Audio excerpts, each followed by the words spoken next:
Olá, boa tarde, seja bem-vindo, seja bem-vinda. Iniciamos mais uma edição do programa O Evangelho em Espírito e Verdade, pela web rádio Cristo Consolador, rogando ao nosso Mestre Jesus, nos abençoe e que possamos, até o final, estarmos aqui envolvidos pelas vibrações de paz e de amor.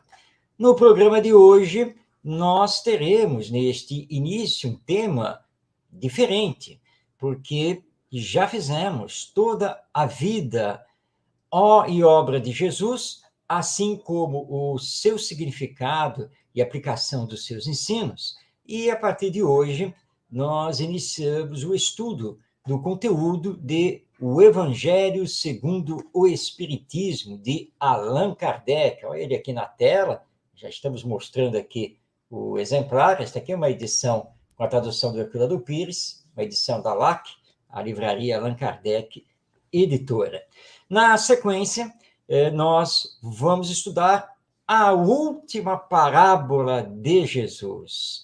Então, hoje iniciamos o estudo do Evangelho segundo o Espiritismo e encerramos o estudo das parábolas do nosso mestre.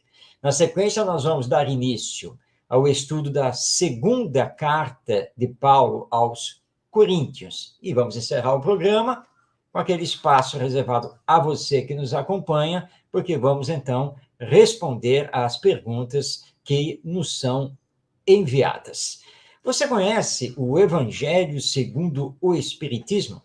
Essa obra surgiu em 1864, lançada por Allan Kardec, e faz parte da chamada Codificação Espírita. É uma das obras básicas do Espiritismo. Nessa obra, Allan Kardec estuda com exclusividade os ensinos morais de Jesus. Portanto, no Evangelho segundo o Espiritismo, nós não vamos encontrar estudos sobre os chamados milagres, as curas e outras passagens da vida e da obra de Jesus. Kardec, instruído pelos espíritos superiores, faz estudo apenas e tão somente dos ensinos morais do nosso mestre, nosso guia e modelo.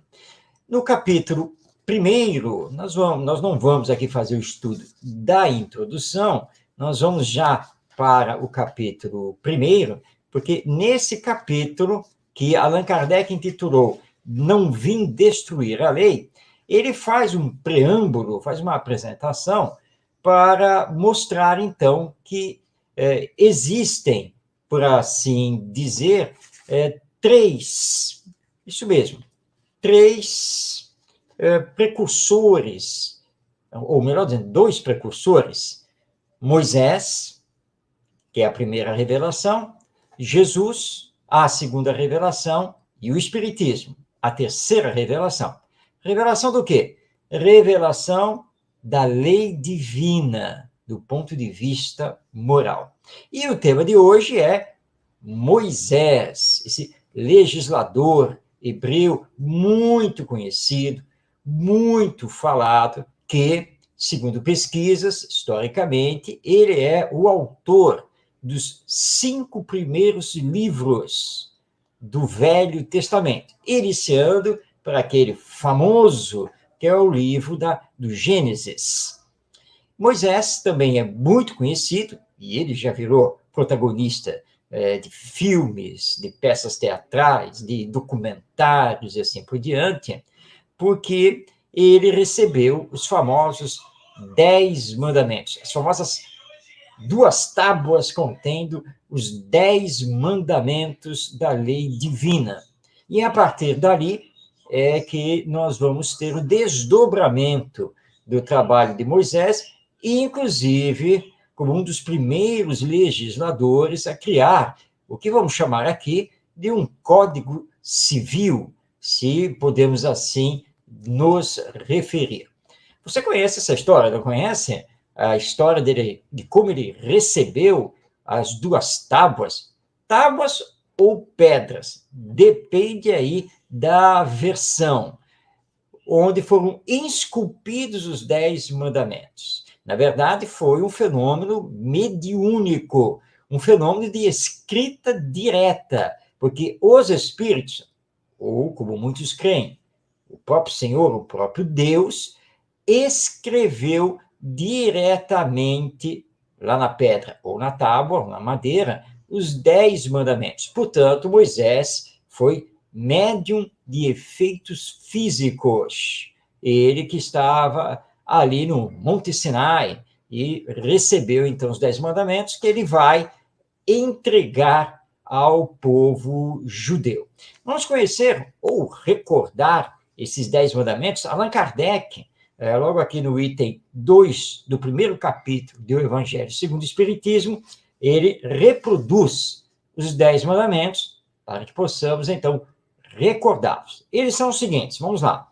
Primeiro, eu sou o Senhor teu Deus, que te tirei da terra do Egito, da casa da servidão. Não terás deuses estrangeiros diante de mim. Não farás para ti imagens de escultura, nem figura alguma de tudo o que há em cima no céu e do que há embaixo na terra, nem de coisa que haja nas águas debaixo da terra. Não adorarás, nem lhes darás culto. Segundo mandamento, não tomarás o nome do Senhor teu Deus em vão. Terceiro mandamento, lembra-te de santificar o dia de sábado. Quarto, honrarás a teu pai e a tua mãe, para teres uma dilatada vida sobre a terra que o Senhor teu Deus te há de dar. Quinto mandamento, não matarás. Sexto, não cometerás adultério. Sétimo, não furtarás. Oitavo mandamento, não dirás falso testemunho contra o teu próximo. Nono, não desejarás a mulher do próximo.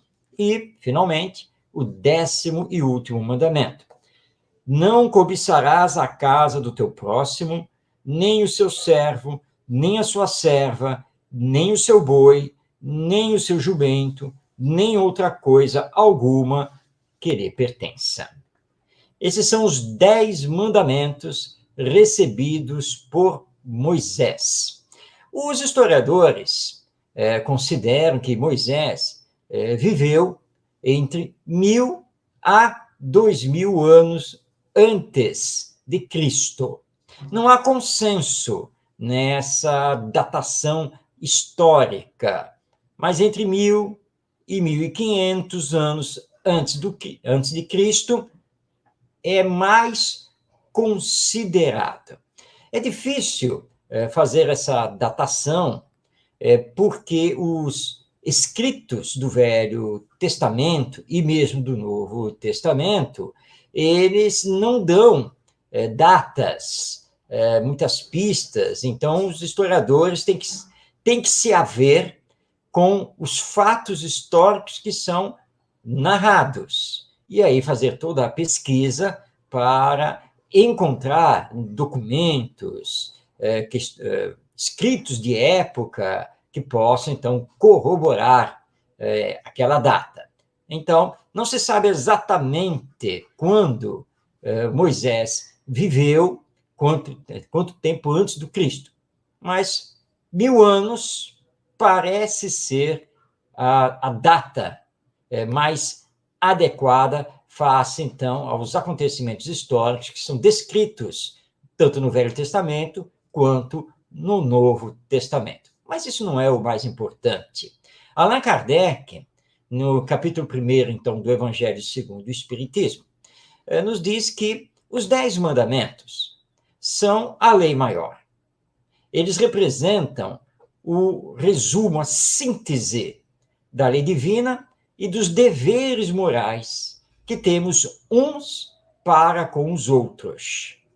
Entretanto, à época, o povo judeu, que tinha saído da escravidão no Antigo Egito e que estavam sendo comandados por Moisés, era um povo ainda bastante primitivo, ainda era um povo muito ligado aos instintos, às sensações, às coisas materiais. E Moisés, então, percebeu que eles não estavam prontos e não conseguiriam colocar em prática os 10 mandamentos se não houvessem regras bem estabelecidas a esse respeito, ou seja, regras que dissessem o que pode e o que não pode.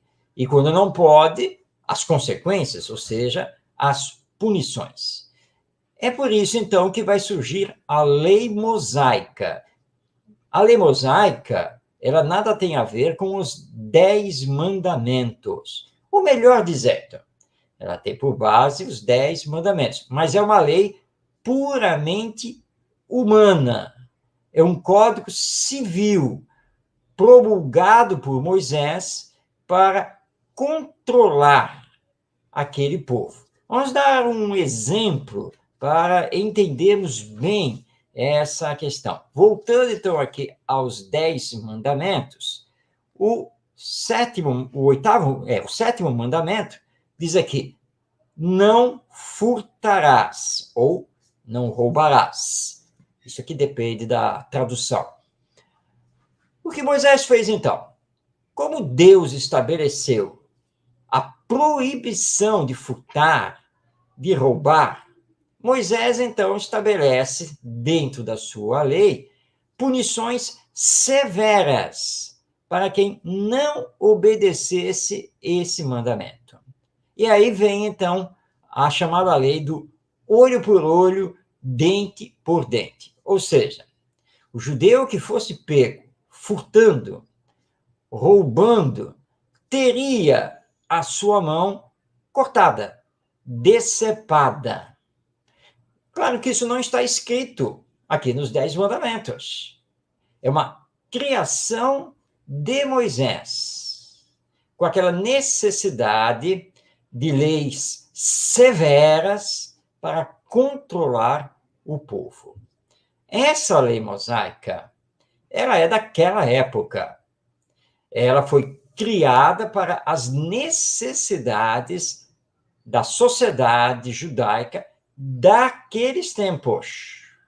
Tanto que quando Jesus comparece aqui na Terra e vai viver em pleno Império Romano, ali na Palestina, nós já não encontramos mais esse costume.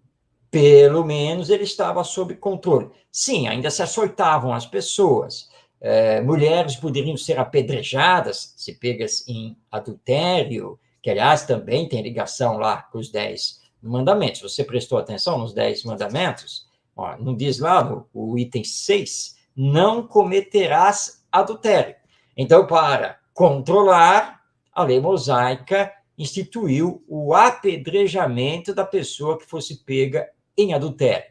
Se bem que aqui, na verdade, a lei mosaica dizia que apenas a mulher poderia ser levada ao apedrejamento. A sociedade era machista, né? Então a mulher é que acabou sendo punida.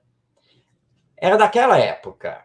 Obviamente que leis humanas são suscetíveis de modificação, conforme o tempo histórico, conforme os novos entendimentos, conforme o nosso progresso moral. Então, não confundamos os 10 mandamentos que que vieram diretamente da espiritualidade maior com a lei mosaica. Os 10 mandamentos, eles são para todos os tempos e todos os seres humanos. A lei mosaica foi de uma época essa já ultrapassada e que, portanto, nós não podemos querer vivê-la porque ela não tem mais nada a ver com a civilização humana, não tem mais nada a ver com todo o progresso intelectual, técnico e moral que já realizamos. A lei divina é imutável, mas a lei humana, pelo contrário, é sempre modificável precisando se aproximar, moralmente falando, da lei divina. Moisés, então, foi o grande precursor, foi o primeiro revelador do funcionamento da lei divina. Por isso, ele é muito importante dentro desse aspecto. Mas a sua lei, a conhecida lei mosaica, a lei de talião, do olho por olho, dente por dente, isso foi bastante humano, de uma época, e que nós estudamos apenas do ponto de vista histórico, mas que não há razão de ser para querermos aplicá-la nos dias atuais. O que precisamos fazer é aplicar os 10 mandamentos. Isso sim, porque é de fato o mais importante para todos nós. Então, hoje conhecemos a figura de Moisés, que é a primeira revelação. Semana que vem, nós vamos conhecer a figura de Jesus, que é a segunda revelação. Mas isso já é conversa para o próximo programa, porque agora nós vamos entrar no segundo bloco, que é dedicado a estudar as parábolas do nosso mestre Jesus. É isso mesmo, exatamente o que eu anunciei aqui no começo do programa. Hoje vamos estudar a última parábola. Estudamos mais de 40. Você sabia que tem mais de 40 parábolas de Jesus no Evangelho? É isso mesmo. E hoje, então, é a vez da parábola do fariseu e do publicano. Antes de fazer a leitura aqui da parábola, deixa eu fazer um esclarecimento a respeito de fariseus e publicanos. À época de Jesus, os judeus se dividiam em várias seitas religiosas.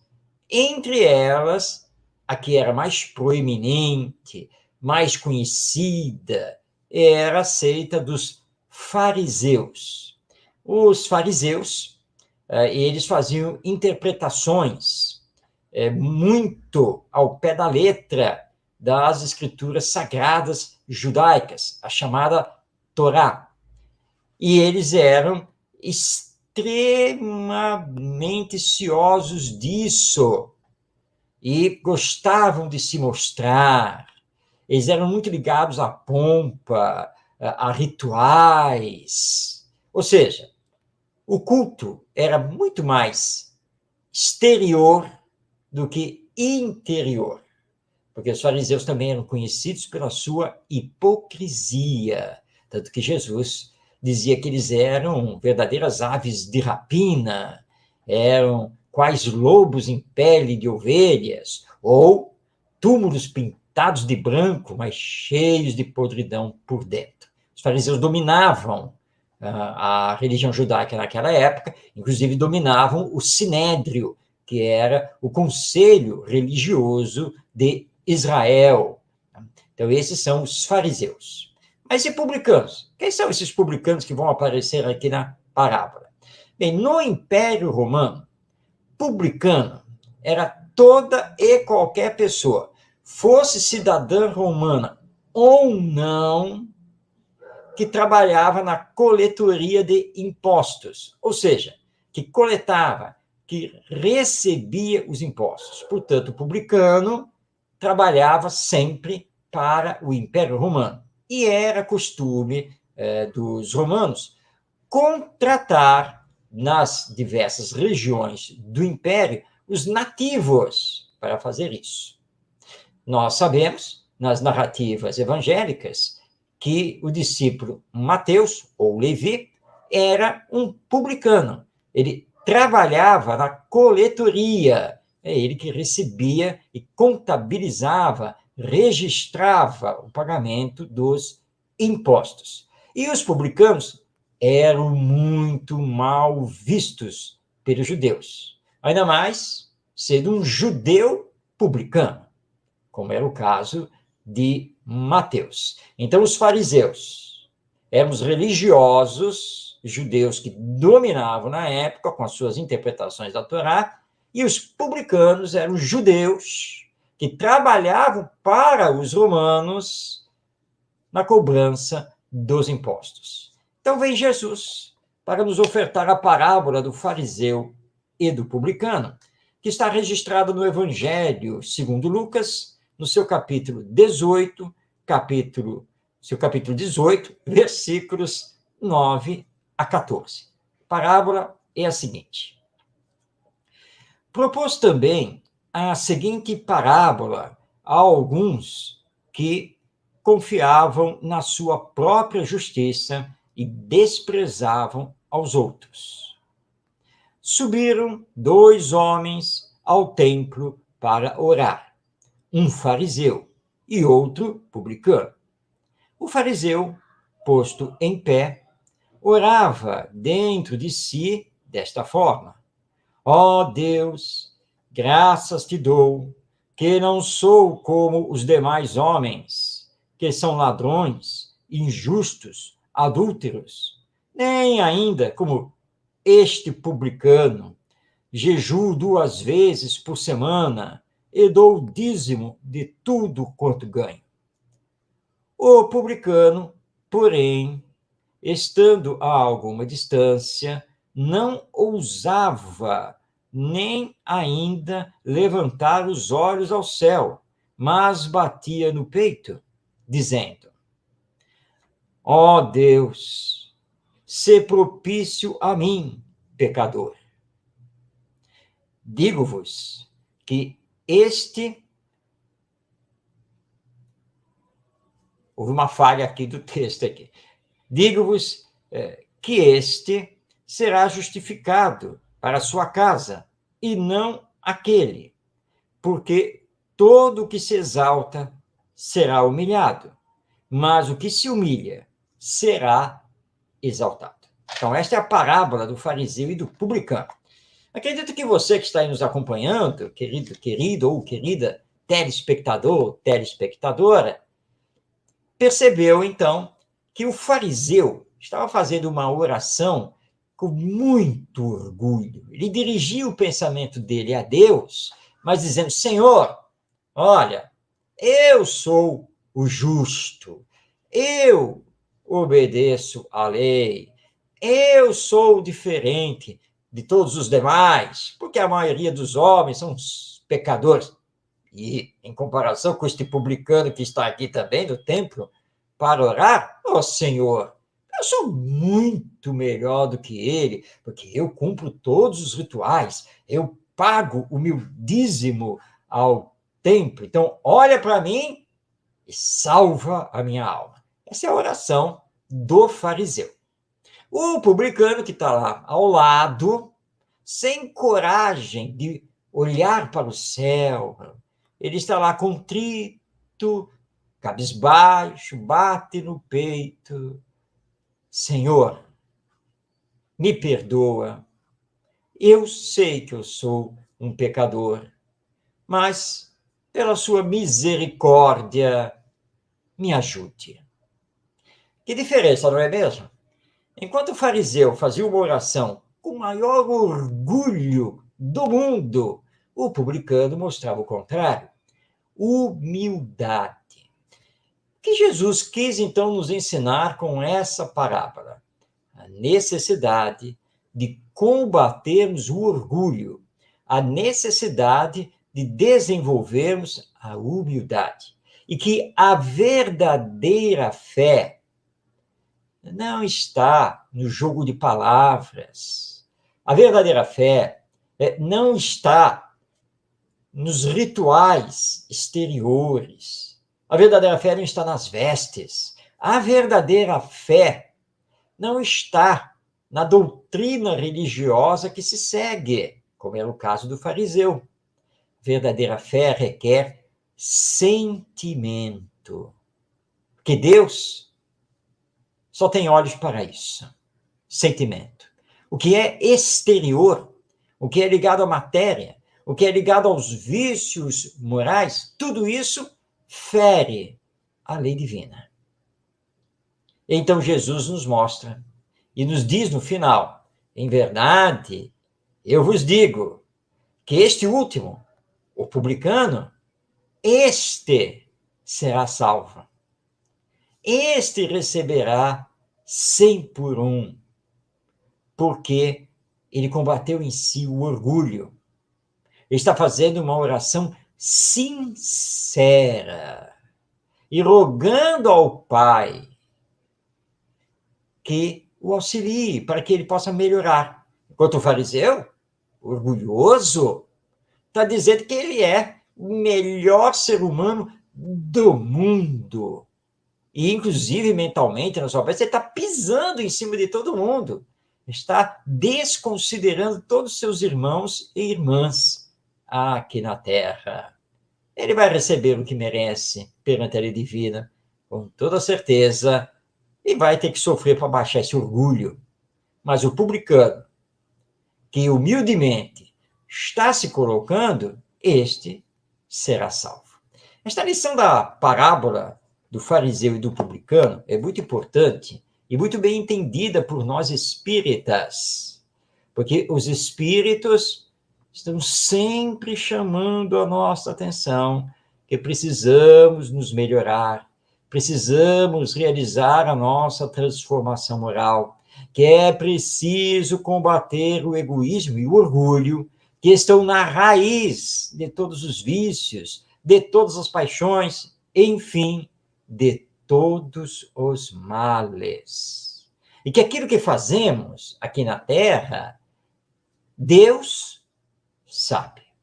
E não adianta, numa oração ou prece, falar coisas, dizer coisas ou pensar coisas que não refletem a nossa realidade. Porque Deus sabe de nós. Deus sabe o que fazemos e o que deixamos de fazer. Deus sabe quem somos, como somos. Então, não é a pompa de uma oração cheia de rituais, não são palavras escolhidas que vão nos salvar. O que nos salva é a realização da caridade, do bem ao próximo. O que nos salva é a nossa reforma íntima, a nossa transformação moral. A parábola é muito clara. Jesus não deixou dúvida para a entendermos. O fariseu representa o homem orgulhoso. O publicano representa o homem humilde. E no final da parábola, ele diz: perante a lei divina, quem será salvo é o publicano.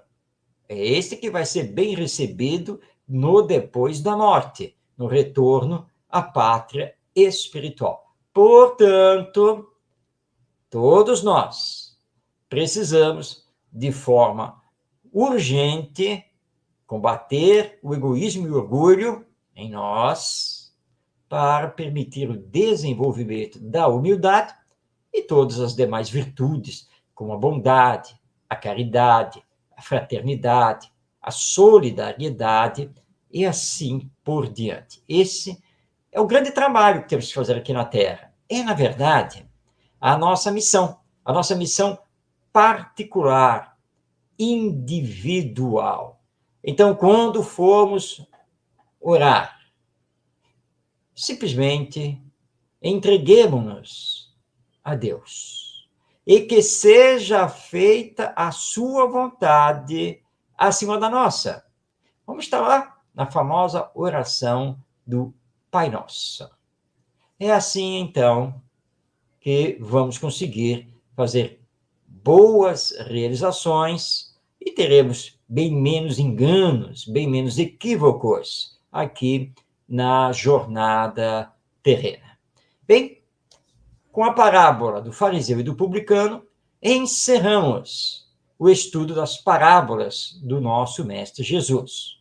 Mas nós não vamos ficar, a partir do próximo programa, no vazio. Não, porque o segundo bloco ele será preenchido com o estudo dos ensinos de Jesus. Então, estudamos as parábolas e vamos, a partir do próximo programa, estudar os ensinos morais do nosso Mestre Jesus, claro, sempre na interpretação, na visão que o Espiritismo nos dá. Você já está, então, convidado para nos acompanhar esse mergulho que vamos dar nos ensinos feitos pelo nosso Mestre Jesus.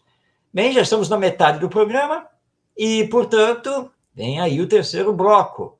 Um bloco que é dedicado a Paulo de Tarso, esse grande apóstolo do Evangelho.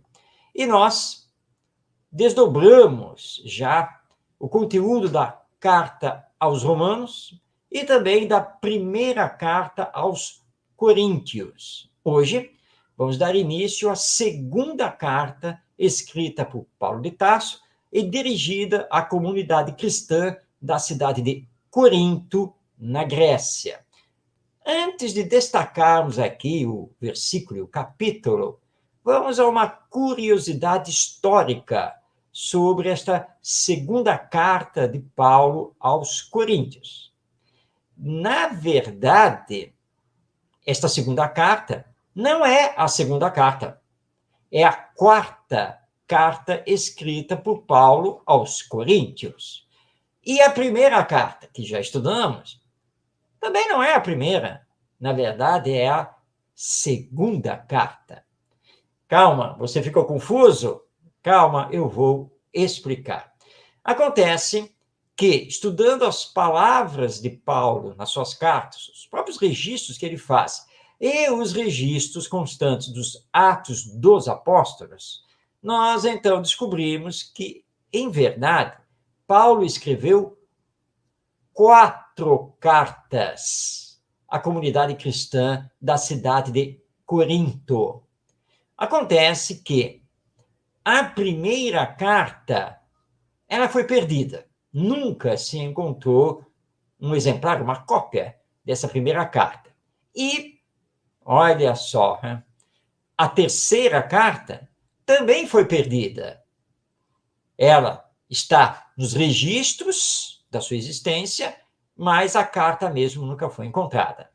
Portanto, sobraram 2 cartas, as que nós conhecemos e que estão publicadas no Novo Testamento.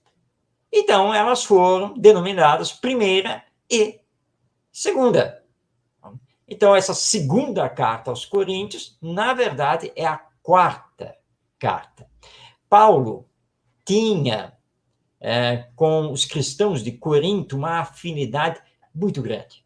Ele considerava vários adeptos como seus verdadeiros irmãos e irmãs. E ele trabalhou muito junto a essa igreja, a essa comunidade, para que o jogo das interpretações sobre os ensinos de Jesus não provocasse dissidência. Por isso, ele escreveu tanto para esses queridos amigos e queridas amigas lá de Corinto, tendo estado na cidade, tendo visitado a igreja e passado um bom tempo com eles em mais de uma ocasião. Apesar disso, Paulo não conseguiu apaziguar os ânimos. Quem conseguiu fazer isso, em nome dele, foi Tito, seu discípulo. E aí é quando vem a última carta, a quarta, que é a segunda aqui do Novo Testamento, e que é uma carta que se considera que é uma carta assim, bastante afetiva, e onde Paulo mostra o seu contentamento, porque as discussões, as dissensões tinham terminado. Então, essa é a curiosidade histórica desta segunda carta de Paulo de Tarso aos Coríntios. Como temos avisado aqui em todos os programas, nós não vamos fazer o estudo completo da carta, versículo por versículo. Nós escolhemos alguns versículos que consideramos muito importantes, que têm a ver com os ensinos morais do nosso Mestre Jesus, para podermos, então, fazer a sua interpretação à luz da doutrina espírita. Então, hoje, iniciando o estudo da segunda carta de Paulo aos Coríntios, vamos destacar o versículo 5 do capítulo 4, que é o seguinte: não proclamamos a nós mesmos, mas Cristo Jesus, Senhor. Quanto a nós mesmos, apresentamo-nos como vossos servos por causa de Jesus. A palavra de Paulo, ela é eloquente quanto à necessidade de sermos humildes. Aliás, exatamente o que acabamos de estudar na parábola do fariseu e do publicano. Paulo sabia exatamente o lugar que compete ao trabalhador do Evangelho, ao divulgador do Evangelho. Por quê? Porque não existe maior glória do que servir ao Cristo, sem esperar recompensa. Nesta passagem, ou seja, no versículo 5 do capítulo 4 da segunda carta aos Coríntios, Paulo faz questão de esclarecer que ele não pregava, não escrevia para se vangloriar, para falar de si mesmo ou de seus feitos. Mas ele falava e escrevia, viajava, sempre para enaltecer Jesus. Pois sem o mestre, não haveria a doutrina do amor, pela qual ele, Paulo, se batia com toda a fé. Sem Jesus, não existe o Evangelho, que Paulo procurava representar da melhor forma possível. Então, ele escreve à comunidade de Corinto para dizer: eu, Paulo, eu não proclamo a mim mesmo. Eu, Paulo, falo de Jesus, o Senhor de todos nós. Eu, Paulo, em verdade, sou um servo de Jesus, um servo da causa maior, que é o Evangelho. E, portanto, é consequência natural da compreensão desse texto de Paulo, todos nós que nos dizemos cristãos, todos que trabalhamos pela causa do Evangelho, devemos falar de Jesus e nunca de nós mesmos, porque os nossos feitos são pela causa do Evangelho. É Jesus que tem que ser exaltado. Nós estamos aqui na Terra apenas de passagem. Somos meros aprendizes, e aprendizes muito falhos. E Paulo ainda vai além, porque ele se declara servo também das comunidades cristãs, que ele era um simples trabalhador da seara do Evangelho, em nome de Jesus. Nós espíritas somos simples trabalhadores da doutrina espírita, em nome de Jesus, porque o espiritismo é doutrina cristã, tem por base o Evangelho nos seus ensinos morais. Não somos nada e não temos que procurar nenhum tipo de destaque. Portanto, temos que seguir o exemplo de Paulo, o apóstolo dos gentios. Ou seja, nós espíritas, nós cristãos de uma forma geral, não temos que esperar absolutamente nada em troca do nosso trabalho de divulgação do Evangelho e, especificamente, do Espiritismo.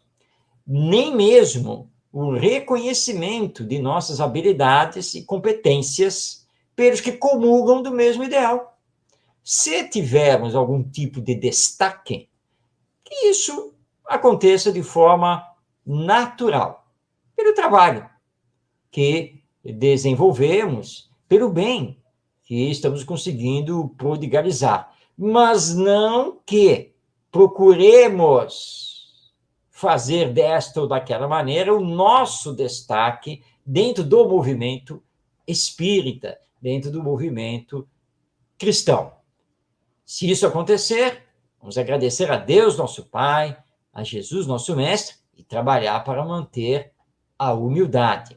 Aliás, a humildade, ela é característica de elevação espiritual, de quem combate incessantemente em si, não é nos outros, mas combate em si o orgulho e o egoísmo, a vaidade e a prepotência, não se deixando levar nem por elogios e nem por recomendações, que estão sempre batendo à nossa porta, e também não se incomodando com o aparente descaso em que se vê relegado.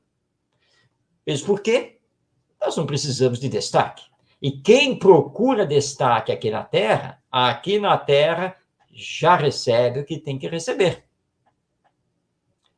Nós temos que procurar o destaque espiritual pela nossa moralização.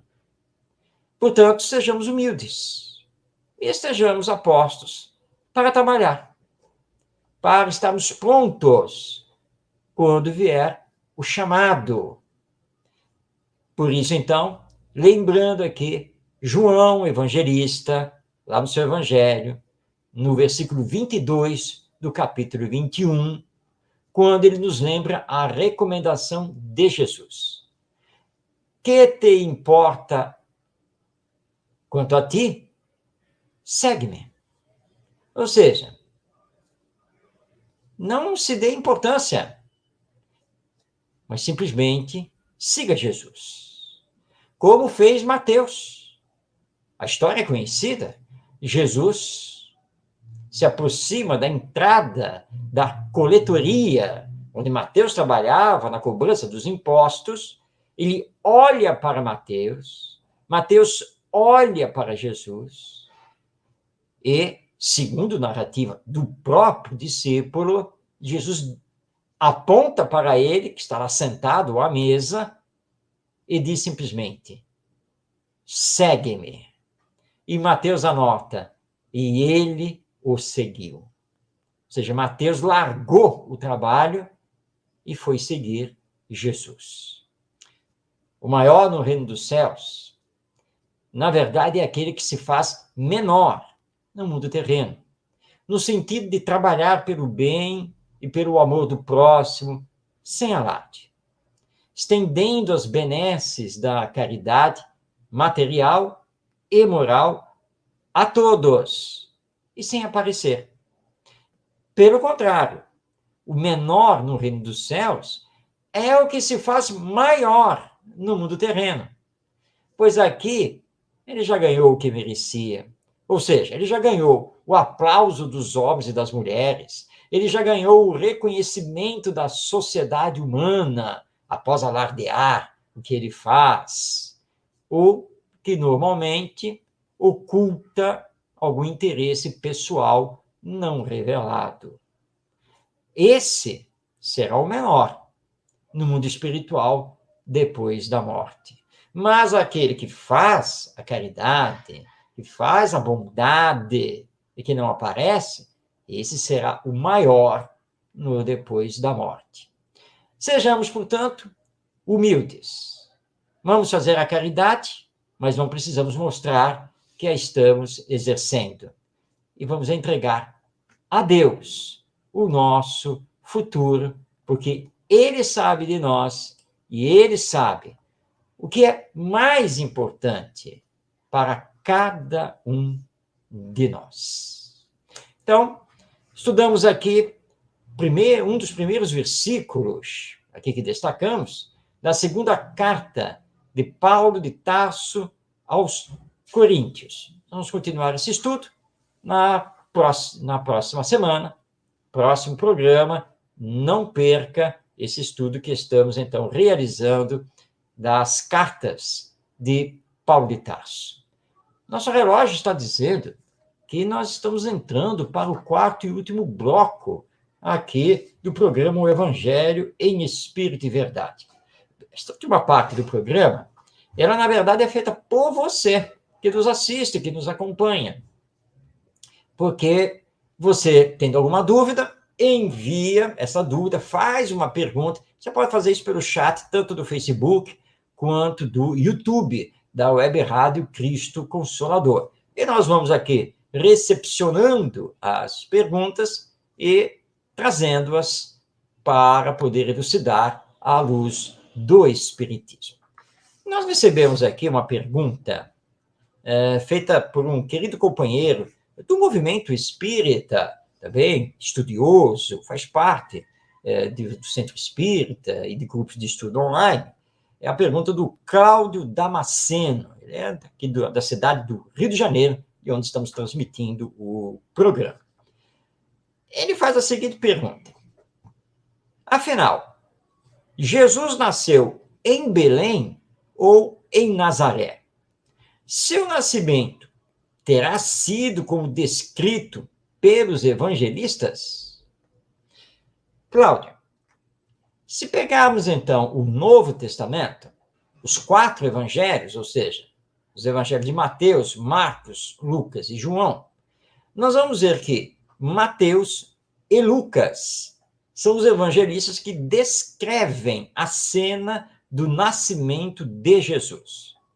Esses 2 evangelistas contam, com pequenas variações, a história mundialmente conhecida do nascimento de Jesus numa manjedoura na cidade de Belém. Acontece que as pesquisas históricas e mesmo as comunicações dos espíritos refutam essa narrativa.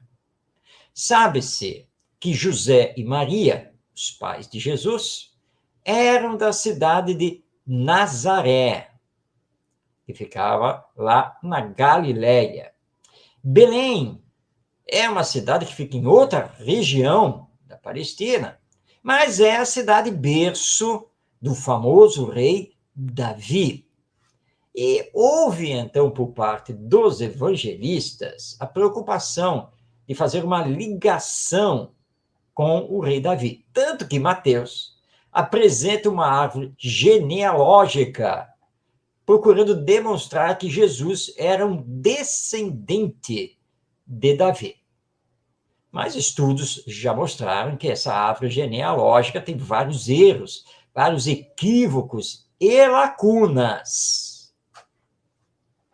Então, nós espíritas acreditamos que a verdadeira história é do nascimento de Jesus em Nazaré, a cidade berço, a cidade natal dos seus pais, José e Maria. E que, portanto, essa história do nascimento em Belém, por causa lá da viagem do censo romano e também porque havia o rei Herodes, que era o rei dos judeus, havia lá determinado que os primogênitos, ou seja, os primeiros filhos, de até 2 anos de idade, fossem mortos. E aí, então, eles teriam ido para Belém, e de Belém teriam ido para o Egito para fugir de tudo isso. Mas acontece que os historiadores não conseguiram encontrar pistas, documentação, nada que realmente comprove essa história. Então, é mais natural pensarmos que o nascimento foi mesmo lá em Nazaré e de uma forma ainda mais humilde, mais simples do que essa narrativa, que depois vai ter a visita lá dos chamados 3 reis magos e assim por diante. José e Maria eram pobres. José era um carpinteiro. Nazaré era uma aldeia, um vilarejo. Nada mais do que isso. Portanto, o nascimento de Jesus foi bastante singelo, simples, para nos dar a dimensão do quanto é importante a humildade. É nisso que nós acreditamos. Ah, mas muitos espíritos, tanto através do Chico Xavier, do Divaldo Franco e outros médiuns, eles utilizam a narrativa do nascimento em Belém, lá da manjedoura. Sim, porque isso faz parte da nossa cultura. E não há como tirar isso. Como é a questão da data do nascimento de Jesus? Hoje já se sabe, e os espíritos já corroboraram essa informação, que Jesus não nasceu no dia 25 de dezembro. Isso foi uma composição humana, por causa de uma festa existente. Mas faz parte da nossa cultura. Para Jesus e também para Deus, nosso Pai, pouco importa. Se continuamos a acreditar no símbolo da manjedoura, no nascimento em Belém, na estrela, nos reis magos, pouco importa. Desde que nos entendamos a respeito da mensagem, do seu conteúdo, que é a mensagem, então, do amor que vem à Terra, a mensagem da humildade. Isso é que é o mais importante. E não ficarmos aqui discutindo e debatendo interminavelmente a documentação histórica e as revelações espirituais a respeito do nascimento de Jesus, ou seja, onde ele nasceu, como foi o seu nascimento, porque nós estaríamos fazendo um desvio de foco. Porque o mais importante é estudarmos, compreendermos e vivenciarmos os seus ensinos morais. O resto, pouco importa. Não vai mudar absolutamente nada. Saber se ele nasceu nesta ou naquela cidade, deste ou daquele jeito. Mas é simbólico. E esse simbolismo é muito importante para compreendermos a mensagem, o significado da presença de Jesus entre nós. Muito bem, estamos chegando ao final do nosso programa O Evangelho em Espírito e Verdade, que vai ao ar toda quinta-feira, às 5 da tarde, ao vivo, pela web rádio Cristo Consolador, que transmite através do YouTube e também do Facebook.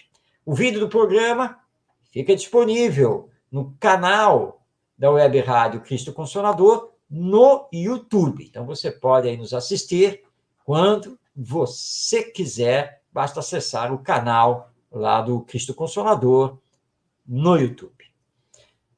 Rogando aqui ao nosso Mestre Jesus que nos abençoe, que possamos continuar nossos estudos e a nossa jornada terrena, envolvidos nas vibrações do amor ao próximo, que possamos, então, ter uma semana de paz, de felicidade, de boas realizações e nos encontrarmos novamente aqui, semana que vem. Não esqueça, quinta-feira, às 5 da tarde. Deus, nosso Pai, nos abençoe. Muita paz em seu coração. Receba o meu abraço. Até semana que vem.